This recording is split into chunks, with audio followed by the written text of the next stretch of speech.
Alerte coronavirus. Attention, attention, le coronavirus se transmet très facilement et fait des ravages. Pour l'éviter, le port du masque de protection est obligatoire en tout lieu. Dans l'administration publique ou privée, dans les réunions, les rencontres, dans les marchés, les magasins, les boutiques et lors des déplacements, le port du masque est obligatoire.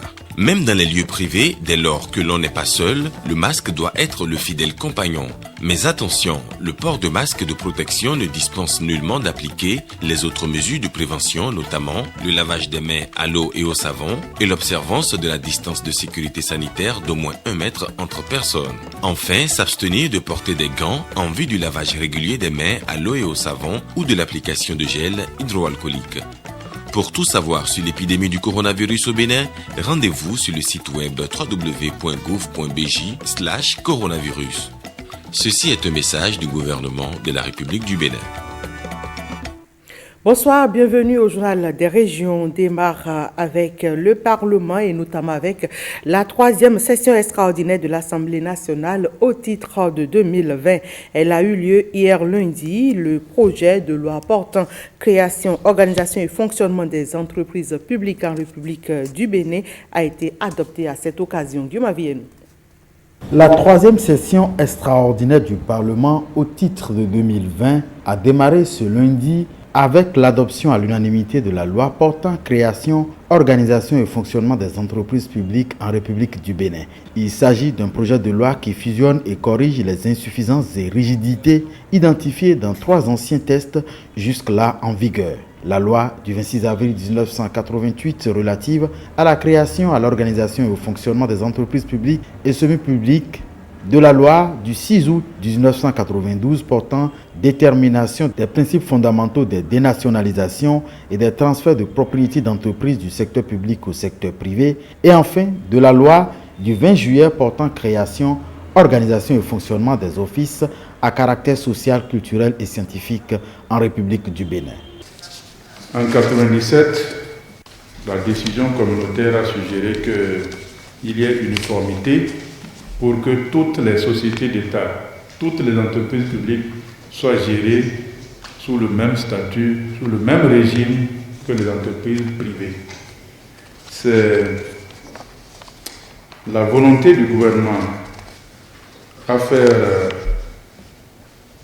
transposer certaines dispositions communautaires dans notre loi nationale qui l'a amené à soumettre ce projet de loi. Le texte proposé par le gouvernement, un document de 10 chapitres répartis en 80 articles, va permettre aux entreprises publiques du pays de prendre les formes d'établissements publics à caractère administratif, encore appelés offices, agences ou sociétés d'État détenues à 100% par l'État ou de sociétés à participation publique majoritaire. Selon le rapport de la Commission du plan de l'équipement et de la production présenté en plénière, le nouveau texte comporte plusieurs innovations, entre autres l'utilisation des règles de gestion privée dans les établissements publics à caractère administratif précédemment soumis exclusivement aux règles de comptabilité publique, l'élimination de la pratique de la nomination d'agents comptables publics concomitamment au recrutement de directeurs administratifs et financiers dans les agences ou offices d'État, la clarification et la rationalisation de la composition des conseils d'administration afin de garantir une meilleure efficacité et la nomination des directeurs généraux des offices, agences ou sociétés d'État se fera toujours en Conseil des ministres sur proposition des conseils d'administration, mais assortie désormais de la signature de contrats basés sur l'atteinte des objectifs prédéfinis. Ainsi donc, le renouvellement du mandat d'un directeur général va être en fonction de ses performances. Enfin, la loi définit les modalités pour la simplification des opérations de dénationalisation ou de privatisation. Le gouvernement, en initiant ce projet de loi, a voulu mettre un terme au parcours erratique des entreprises publiques. Ce n'est pas la peine de le rappeler, et tout ce qui s'est passé avant 90 et depuis 90. Il faut avoir une claire vision qui coïncide ou qui s'harmonise avec celle du libéralisme économique qui est l'option faite par les représentants à la conférence nationale. Nous avons décidé depuis 1990 de mettre en place un régime libéral, mais à visage humain. Avec cette loi, Ces porteurs espèrent en venir à bout de la malgouvernance qui a jusque-là caractérisé le grand nombre des entreprises publiques du pays. Pendant ce temps, il s'est tenu à Kandi le 15 juillet dernier une conférence départementale. Les débats ont tourné entre autres autour du développement local et de la stratégie de promotion de l'économie locale. Le programme d'assistance conseil a aussi fait objet de discussion à cette rencontre. Ghislaine Boguet, Alexis Assoba. À l'ordre du jour de cette conférence administrative départementale, le point d'exécution du programme annuel d'assistance conseil du département, l'étude du projet du même programme pour 2021 et les examens de fin d'année des collèges d'enseignement général.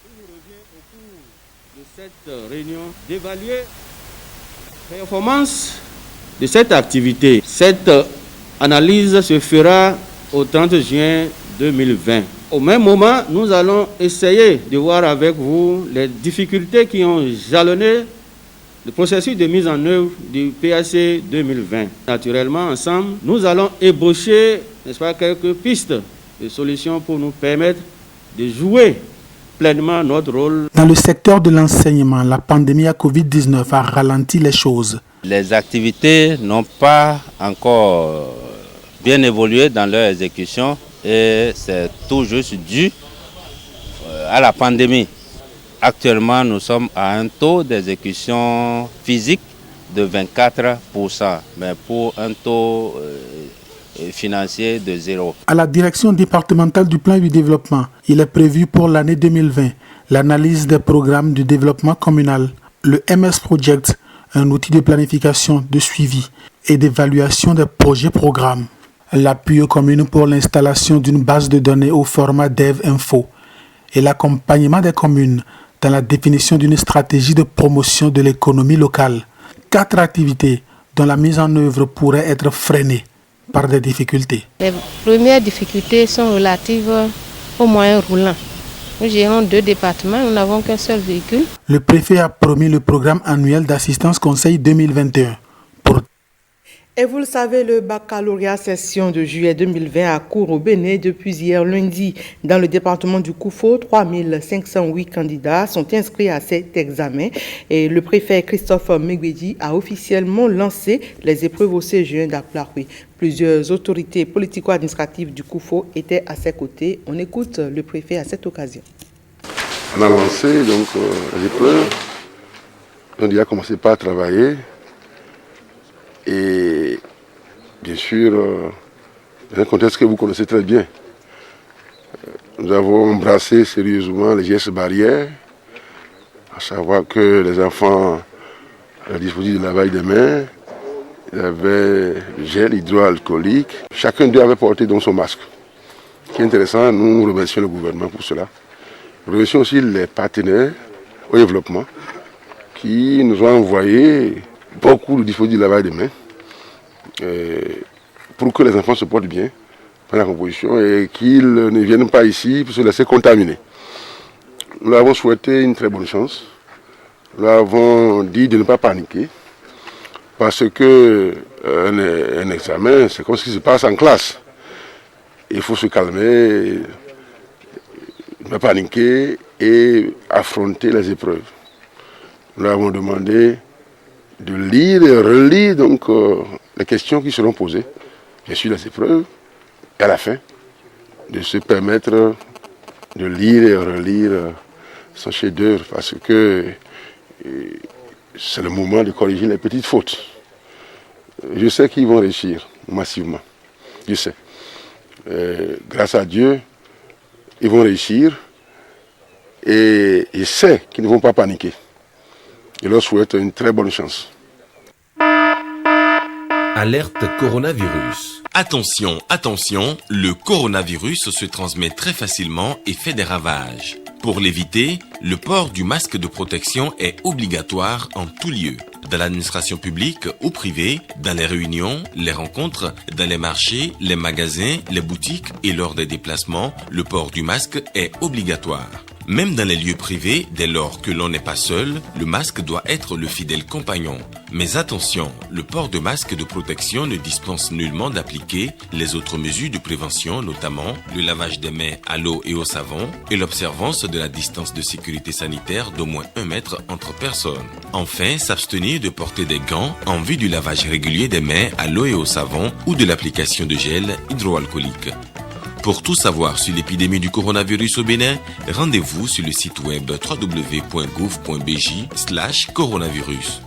Ceci est un message du gouvernement de la République du Bénin. www.otb.bj, c'est la plateforme sur laquelle vous pouvez revoir ce 19h. Merci mesdames, messieurs pour votre aimable attention.